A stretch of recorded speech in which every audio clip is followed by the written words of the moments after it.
What's going on? Sorry for no update on this thing.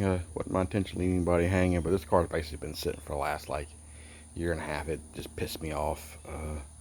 I'll start back from the last video I did. I did a bunch of work to it in 2023, but then ran into an issue with it, high idle, and then one of those just set, and then now, hell, I think it's either an ignition issue or it won't even crank at all or anything like that. But I'll go over everything in the video. But also, basically, long story short, I'm basically gonna pull the engine transmission, use the engine for a different project. That transmission, it's got a case repair, it leaks, so it had to come out anyway if I was trying to fix this car and swap the interior back out and then sell it as a roller. But it was in July of when I did the last video, I guess 2023, or maybe it was 2024, I can't remember. I think it was a year and a half or 2 years ago. But tried messing with power windows, changed the circuit breaker out in the fuse panel, and also the window switch. Neither of those fixed it, so I went ahead and just bought 2 new window motors, and it was wasn't until like September, October that year, finally cooled off enough where I could mess with it. I pulled the driver's side door panel off, and in the door itself, there were 2 black boxes. One was a Ford box, and one was it said AU93 window module. That's another thing I forgot to mention. This car has a security system, an active security system. I saw the siren sitting over here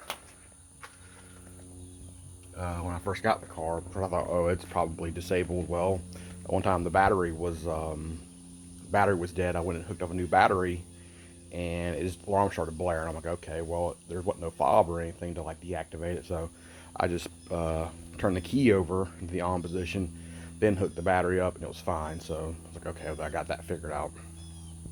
But I looked up that module, and I'm like, and it has to do with the security system. Basically, if the alarm is activated, that will roll the windows up. I'm like, well, I hope maybe that's not the reason why the windows won't roll up or won't roll down anyway. They're basically stuck, because whoever had the car before me, not the guy I bought it from, they had already been messing with the windows. So it might have been the reason why they parked anyway. But I went ahead and tried to replace the driver's side window. Hooked it up. It worked for like 2 seconds. I didn't have it bolted in. Hooked it up. It worked for like 2 seconds and then quit. I'm like, well, what in the hell? Tried this, hooked up the passenger side, just plugging in the harness and everything, and it didn't work at all. I'm like, well, maybe it's got to be that module thing. And so I went ahead and found a new old stock module there and had it on the way. I'm like, well, I'm gonna go ahead and roll the dice and swap the interior out and clean it up. Which you can see, it got the old grungy seats out, and even swapped to the 98 console and everything. Looks way better. Of course, now there's been a rat up in there, which is annoying. That's another reason why I want to get this stuff out of here before it gets chewed up all to hell. Probably either coming through the back trunk or some damn where. And went ahead and bought that module. I think I bought the module, and I was like, well, I wanted to test those window motors out, so I just using that same the adapter harness, I hooked them straight to the battery, and neither of them worked. I'm like, well, what in the hell? So I pulled I had the one that was in the car, which was a reman unit, hooked it up, it worked.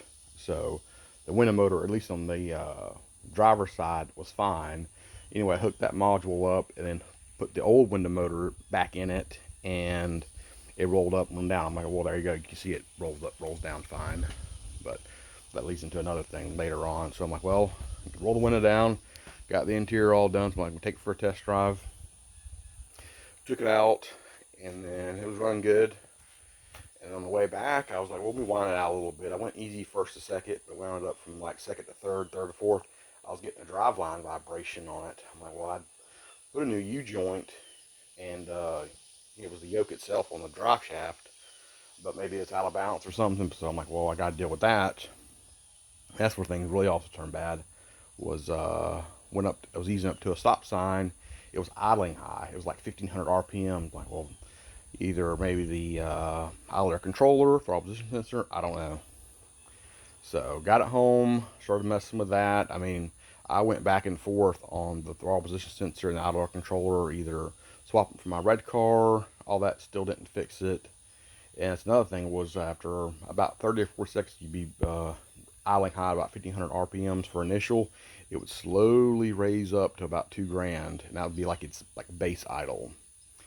And then I did buy an aluminum drive shaft for it. I had it on jack stands, even with high idle. I ran through all the gears. I couldn't feel any kind of vibration, but I'm not. But it also wasn't like on the road feel kind of thing. So I don't know if that fixed it. But I went back and forth on the high idle thing, and then like, well, maybe it's the intake. So now I'd reached around, looked for vacuum leaks, and the PCV valve had two pieces. It was a rubber hose that had like a little L-shaped connector, and then back to the back of the intake. I'm like, okay, well, I pulled it, and then I was getting ready to about go ahead and pull the lower intake. I looked at that. I thought it was a L-shaped connector, but it was actually a T, and it had a little small pinhole there. I'm like, okay, well, that's the hot vacuum leak there.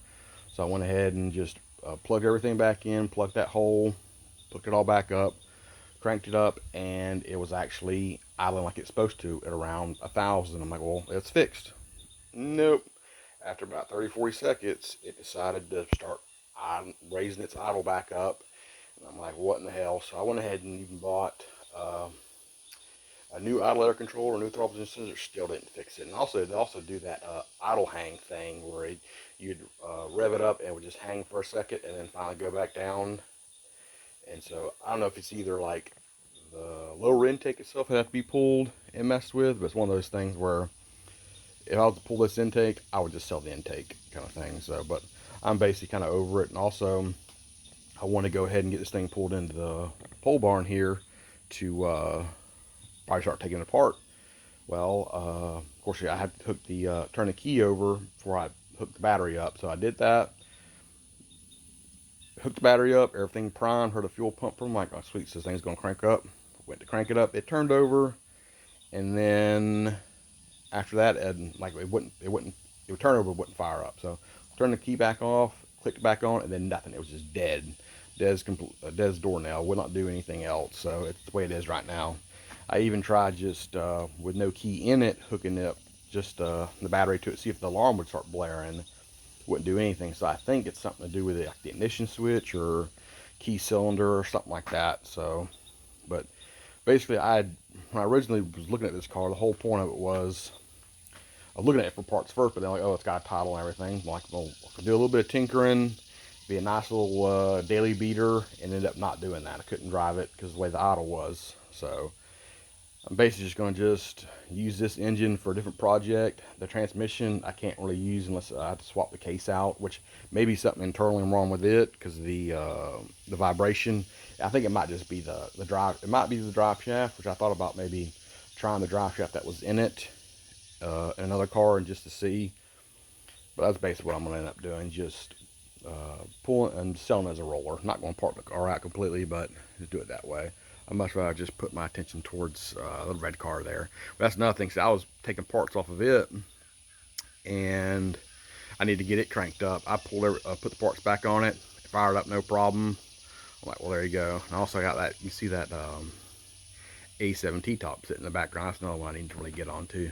So that's basically it on this car. So sorry for no update, and wish could end up doing more. Would have worked out better with that, but that's another thing about the whole high idle thing. I looked up in forums where a lot of people will mess with these, and just people never got them fixed. It just took forever. Oh, it was this. Oh, it was that, and it's like, what do you do here? So, but that's it for this one for now. Sending it out to pasture. That's another thing. I'm gonna end up swapping the wheels out. Those are actually a different set than the first set I bought. Those are actually nicer, but the tires ain't no good. I'm probably just gonna put those the waffle wheels on it and everything. But but I guess we'll call it on this. I think 10 minutes is plenty good enough. I'll take it easy.